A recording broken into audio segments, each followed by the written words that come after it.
हम इंसानों के लिए आज मंगल ग्रह एक बहुत ही जरूरी प्लैनेट है। धीरे धीरे हम इंसान मल्टी प्लानेटरी सभ्यता बनने की ओर अग्रसर हैं, जिसका मतलब है कि हम पृथ्वी के अलावा दूसरे ग्रहों पर भी अपनी बस्तियां बसाने वाले हैं। वैज्ञानिक ऐसा मानते हैं कि मंगल ग्रह ऐसा पहला ग्रह होगा जिस पर इंसानी बस्तियां बसाई जाएंगी। इस मिशन को पूरा करने के लिए दुनिया भर की स्पेस एजेंसी और कुछ प्राइवेट एजेंसी मिलकर काम कर रही हैं, जिनमें से दो सबसे पॉपुलर नाम हैं नासा और स्पेसएक्स। लेकिन मंगल ग्रह को कॉलोनाइज करना जितना आसान लगता है उतना है नहीं। किसी भी ग्रह पर अगर जीव जंतुओं को सही सलामत रखना है तो उस ग्रह का अपने तारे के गोल्डीलॉक्स जोन में मौजूद होना काफी जरूरी होता है। गोल्डीलॉक्स जोन, जिसे हैबिटेबल जोन भी कहा जाता है, तारे के आसपास का एक ऐसा एरिया होता है जहां पर हीट और लाइट की मात्रा बिल्कुल परफेक्ट होती है। इस जोन के अंदर जो भी ग्रह मौजूद होते हैं उनका तापमान नॉर्मल रहता है, यानी ना ज्यादा ठंडा और ना ही ज्यादा गर्म। इसी कारण वहां पर पानी लिक्विड फॉर्म में मौजूद होता है, जो कि जीवन के लिए बहुत जरूरी है। पृथ्वी पर आज हम जितने भी जीव जंतुओं को देखते हैं वो सभी समुद्र से पैदा होने वाले जीव जंतुओं से विकसित हुए हैं। कई अरब साल पहले जब हमारी पृथ्वी के समुद्रों में कुछ अमीनो एसिड्स आपस में कंबाइन हुए तो उन्होंने एक ऐसा स्ट्रक्चर बनाया जो खुद से मूवमेंट कर सकता था और काफी हद तक कॉन्शियस था। यही जीव धीरे धीरे विकसित होता गया और अपने आप को अपने वातावरण के हिसाब से ढालता गया, जिससे जन्म हुआ आज पृथ्वी पर मौजूद लाखों करोड़ों अन्य जीव जंतुओं की स्पीसीज का। इससे आप ये बात तो समझ गए होंगे कि पानी जीवन के लिए कितना ज्यादा जरूरी है। ऐसे में अगर हम मंगल ग्रह पर जा रहे हैं तो वहाँ पर भी हमें पानी की बहुत ज्यादा जरूरत पड़ने वाली है। हम इंसान बिना पानी के कुछ हफ्ते भी नहीं रह सकते और अगर हमें मंगल ग्रह पर खेती करनी है तो उसके लिए भी पानी की सख्त जरूरत पड़ेगी। आपको जानकर हैरानी होगी कि 200 साल पहले बहुत सारे वैज्ञानिक और एस्ट्रोनॉमर ऐसा दावा करते थे कि मंगल ग्रह पर बहुत विशाल समुद्र मौजूद हैं। सिर्फ इतना ही नहीं, उनमें से कुछ एस्ट्रोनॉमर्स तो ये भी क्लेम करते थे कि सीजन के साथ साथ वहाँ पर उगने वाले पेड़ पौधे और वेजिटेशन भी चेंज होती हैं। कई वैज्ञानिकों ने अपने द्वारा पब्लिश किए गए पेपर्स में ये लिखा कि मंगल ग्रह पर सिर्फ समुद्री नहीं बल्कि नदियाँ और आर्टिफिशियल कैनाल्स भी बहती हैं। यहाँ पर आर्टिफिशियल कैनाल कहने का मतलब ये है कि मंगल ग्रह पर कोई एलियन सभ्यता रहती है जो इन नहरों को अपनी जरूरत के अनुसार बनाती है। अगर आपको ये सब बातें झूठी लग रही हैं तो आप ऐसा सोचने वाले अकेले इंसान नहीं हो। 19वीं सदी में यही माना जाता था कि मंगल ग्रह बिल्कुल हमारी पृथ्वी जैसा है और वहाँ भी भारी मात्रा में पानी मौजूद है। कई लोग तो ये तक विश्वास करते थे कि वहाँ पर एलियंस भी मौजूद है जो हमसे कई गुना ज्यादा एडवांस हैं। इसका एक बहुत बड़ा सबूत है साल 1877 में पब्लिश हुआ ये मैप, जिसमें मंगल ग्रह पर मौजूद वाटर बॉडीज को दर्शाया गया है। इस मैप को क्रिएट किया था जियोवानी सियापरेली ने और उन्होंने इस मैप के ग्रे एरिया को कैनाली नाम दिया, जिसका मतलब होता है नदी या नहर। इस मैप को बहुत कैजुअली ही पब्लिश किया गया था, लेकिन पर्सिवल लोवेल नाम के एक खगोल शास्त्री ने इसे बहुत ज्यादा सीरियसली ले लिया।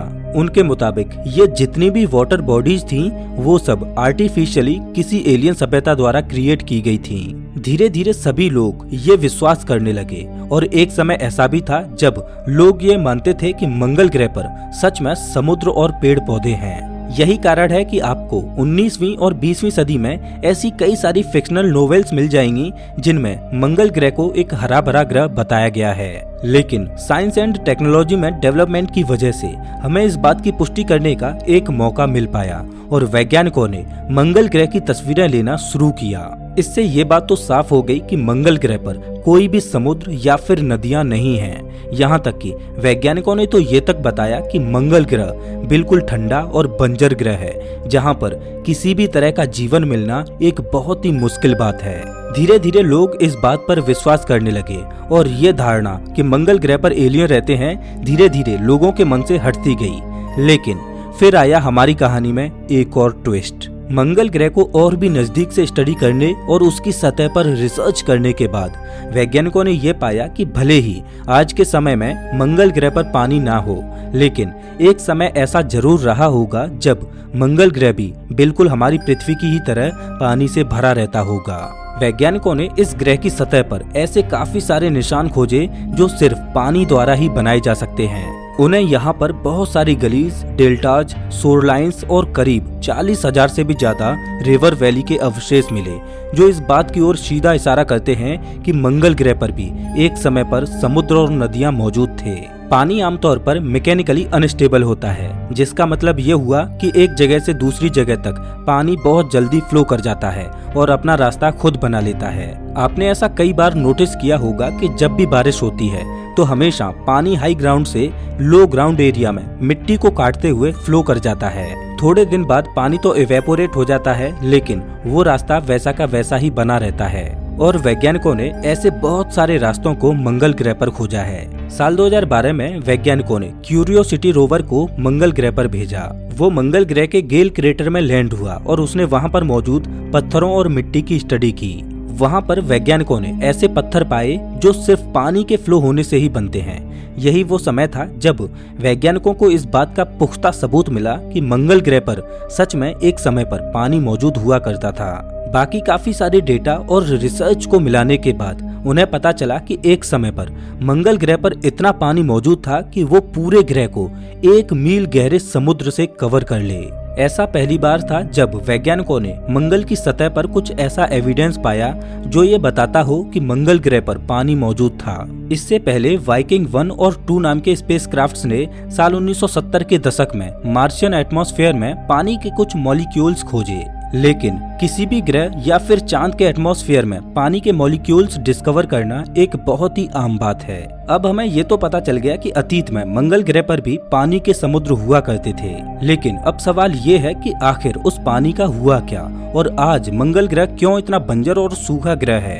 इन सभी सवालों का उत्तर छुपा है मंगल ग्रह के वायुमंडल और मैग्नेटिक फील्ड में। जब मंगल ग्रह नया नया बना होगा तब इसमें काफी सारा पानी मौजूद था, लेकिन धीरे धीरे सूर्य की गर्मी और बाकी सारे जियोलॉजिकल चेंजेस की वजह से ये पानी इवेपोरेट होता गया। अब पानी का इवेपोरेट होना एक बहुत ही कॉमन फिनोमिना है, लेकिन मंगल ग्रह के केस में ऐसा नहीं था। हमारी पृथ्वी पर जो भी पानी भाप में बदलता है उससे बादल की फॉर्मेशन होती है और नेचुरल वाटर साइकिल के चलते ये बादल फिर से पानी में तब्दील होकर वर्षा के रूप में पृथ्वी पर वापस आ जाते हैं। लेकिन मंगल ग्रह के केस में ऐसा नहीं होता।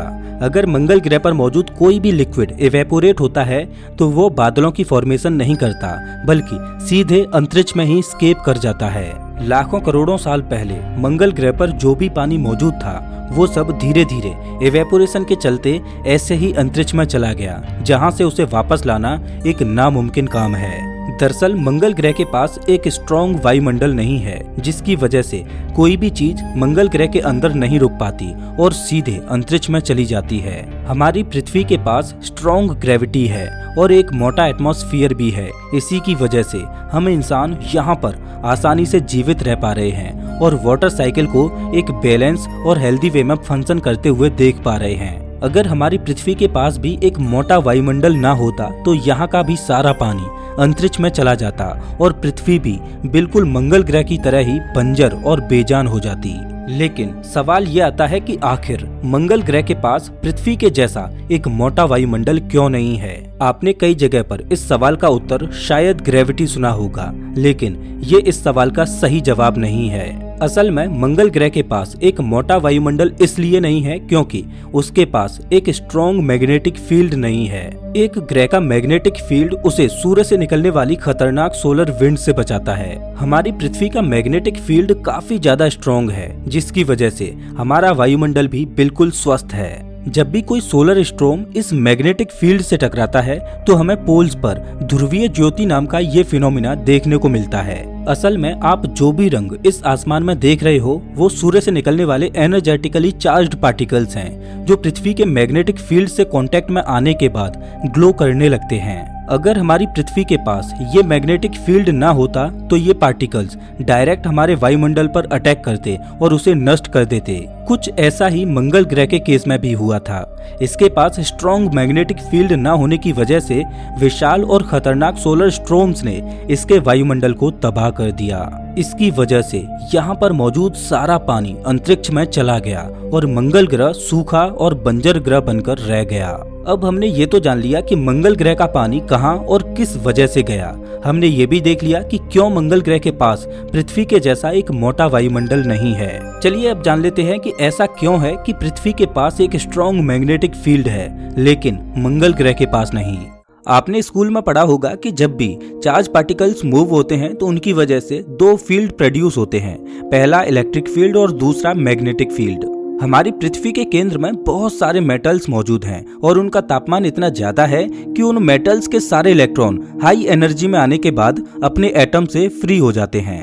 अब क्योंकि हमारी पृथ्वी अपनी एक्सिस पर घूम रही है, इसीलिए ये पार्टिकल भी अपनी इंडिविजुअल मूवमेंट के अलावा एक चक्कर में इसी एक्सिस का रोटेशन करते रहते हैं। जैसा कि मैंने आपको पहले ही बताया कि जब भी कोई चार्ज पार्टिकल मूव करता है तो उससे मैग्नेटिक फील्ड प्रोड्यूस होता है।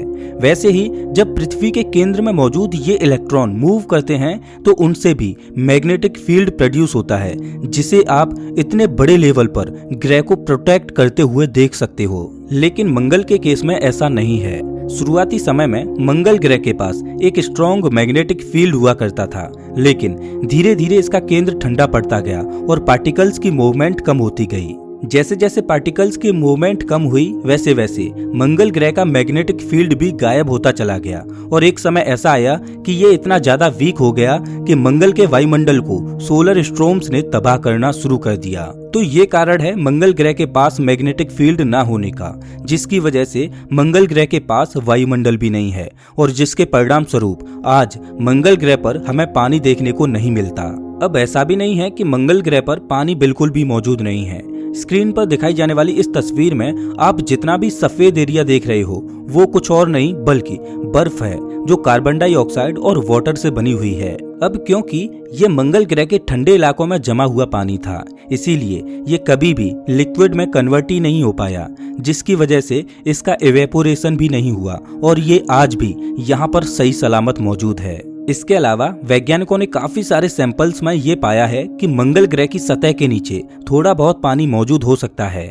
सिर्फ इतना ही नहीं, यहाँ की मिट्टी में भी काफी सारे ऐसे पानी के सॉलिड क्रिस्टल्स देखने को मिले हैं जिन्हें भारी मात्रा में हीट प्रोवाइड करने के बाद हम लिक्विड वाटर एक्सट्रैक्ट कर सकते हैं। वैज्ञानिक ऐसा बताते हैं कि जब तक हम मंगल ग्रह पर सही ढंग से रहने लायक बनेंगे तब तक हमारे पास इतनी टेक्नोलॉजी आ चुकी होगी कि हम इन वाटर क्रिस्टल्स को गर्म करके इनसे पानी निकाल पाएंगे। बाद में हम उस पानी को अपनी इच्छा अनुसार इस्तेमाल भी कर पाएंगे। लेकिन अगर हम आज इस चीज को करने की कोशिश करें तो ना सिर्फ इसमें बहुत हैवी टेक्नोलॉजी इस्तेमाल होगी बल्कि हमें काफी सारी अननेसेसरी दिक्कतों का भी सामना करना पड़ेगा।